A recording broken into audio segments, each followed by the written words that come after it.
Toujours plus vite. On s'arrête un instant pour tirer les leçons de l'année qui s'achève. Oui, 2015 dans les livres d'histoire pourrait bien incarner une rupture, un nouveau cycle où la protection l'emporte sur l'ouverture, où la sécurité prend le pas sur la liberté, où les frontières renaissent face à la mondialisation.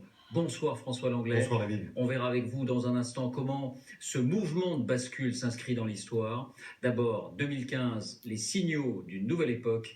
Maryse Burgot.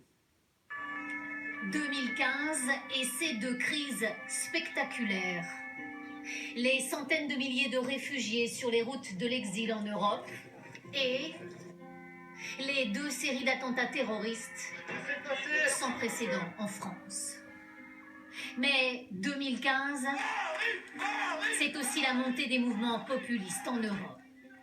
Trois réalités qui donnent une même couleur à l'année 2015, celle d'un certain repli sur soi, d'une certaine fermeture. Car pour les migrants, les portes de l'Europe se sont souvent fermées. On doit se dépêcher. On ne sait jamais, ils peuvent fermer à tout moment. Des kilomètres de clôtures, de barbelés et de murs érigés au cœur de l'Europe centrale, parfois même à l'intérieur de l'espace Schengen. Et c'est toute l'idée de la libre circulation qui vacille. Mouvement de repli aussi, après les deux séries d'attentats terroristes en France. Mes chers compatriotes, Face à la menace, François Hollande décrète l'état d'urgence, couvre-feu, fermeture des lieux publics, perquisition, assignation à résidence et restriction de circulation. qu'une attaque ne puisse de nouveau avoir lieu. Plus symbolique encore, la France mais aussi l'Allemagne rétablissent les contrôles aux frontières. Deux crises qui vont alimenter la montée du populisme. Viktor Orban, Premier ministre hongrois, joue l'amalgame entre migrants et terroristes. En Pologne, en Grande-Bretagne, au Danemark, en Italie, en France, les partis nationalistes et anti-européens enchaînent les succès électoraux. La crise économique persistante en Europe leur permet aussi de prospérer. Voilà pour les faits immédiats. Pour bien comprendre ce changement d'époque, il faut prendre un peu de distance historique. François Langlais, vous dites, il s'agit bien d'une rupture. Sensible, bien sûr, parce que ça fait 30 ans que le monde entier s'attelait justement à faire disparaître les frontières. Tout commence en 1989, avec la chute du mur de Berlin et des régimes communistes. C'est le point de départ de la mondialisation moderne, parce qu'elle va ouvrir un champ considérable à l'économie de marché. C'est à partir de ce moment-là que les multinationales se projettent dans le monde entier.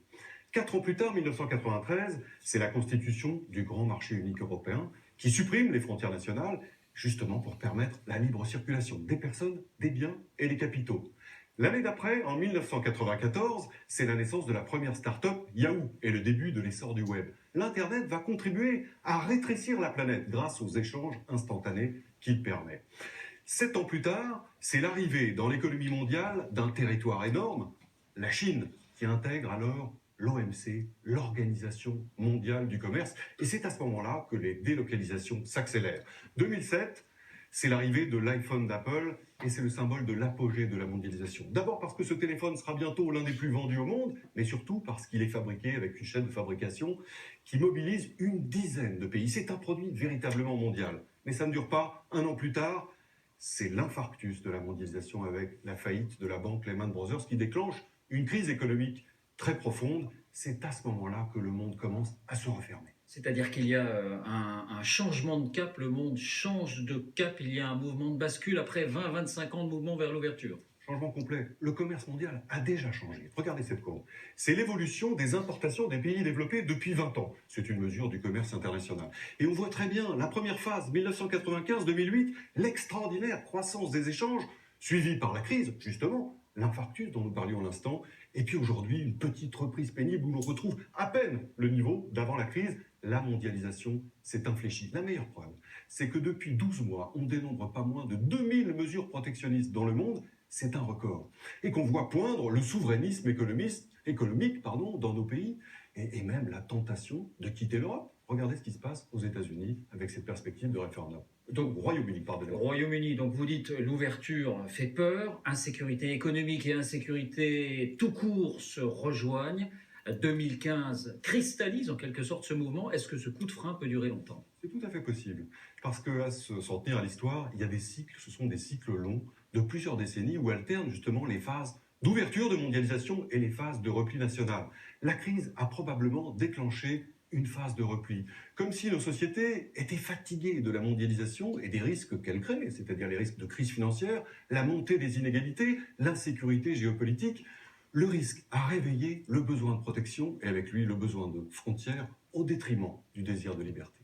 Merci François pour cette analyse et comme pour appuyer votre analyse, cette déclaration aujourd'hui du représentant allemand à la Commission européenne, Günther Oettinger, je perçois pour la première fois, dit-il, un danger sérieux de désagrégation de l'Union européenne en référence à la montée des populismes. Ce n'est pas le premier d'ailleurs à s'exprimer en ce sens.